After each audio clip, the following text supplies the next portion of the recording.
In the last show, we shared with you a story about Captain Thomas Dyer, who recently became the first Buddhist chaplain to serve in the United States Army. In this episode, Ron shows us how Chaplain Dyer provides Zen discipline and training to help soldiers become Army strong.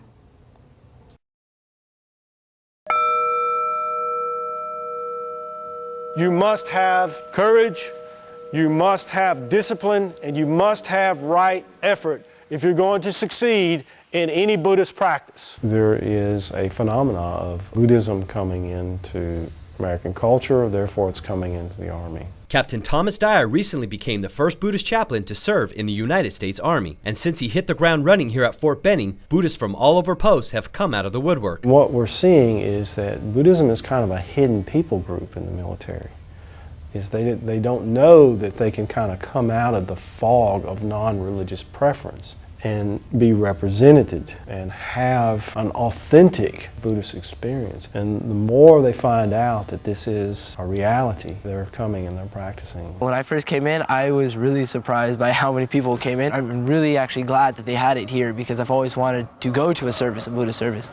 And I'm glad I have the opportunity. I think all these other soldiers having the opportunity as well is a really big step. Chaplain Dyer spends his days providing a variety of Buddhist services, comprehensive soldier fitness, and Zen training to our troopers all over Fort Benning. And Zen training makes better disciplined and more focused soldiers. You take your Zen training and begin to concentrate your mind. If you're on the rifle range and you're just sitting there, single point meditation.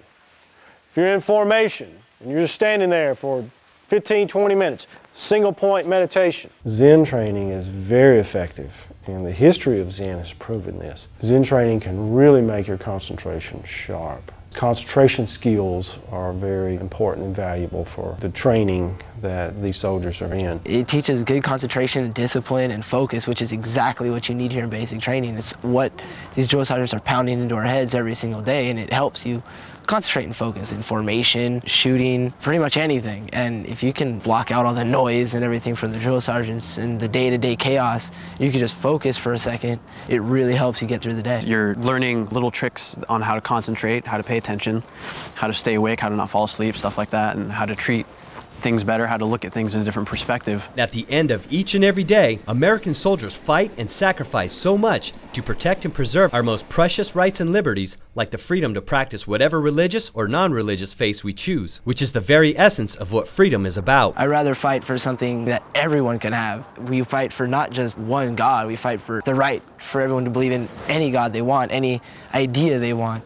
And I believe that is something worth fighting for. The teachers understand there has to be protection of what is right, what is beautiful, and what is good in this world. If not, it's going to create more suffering, more death, more disease. So a Buddhist can put on an Army uniform, pick up an M4 and lock and load with a clear conscience, with right intention to do good, to protect, to serve, and defend. The U.S. Army is once again leading the way, providing our soldiers with their constitutional rights so they can exercise their freedoms while serving, and this is exactly what makes the United States of America the greatest country in the world. I think that it's having a big impact, a bigger impact than I thought. I love it. It's something that really helps me out through the day. All military training can benefit from this.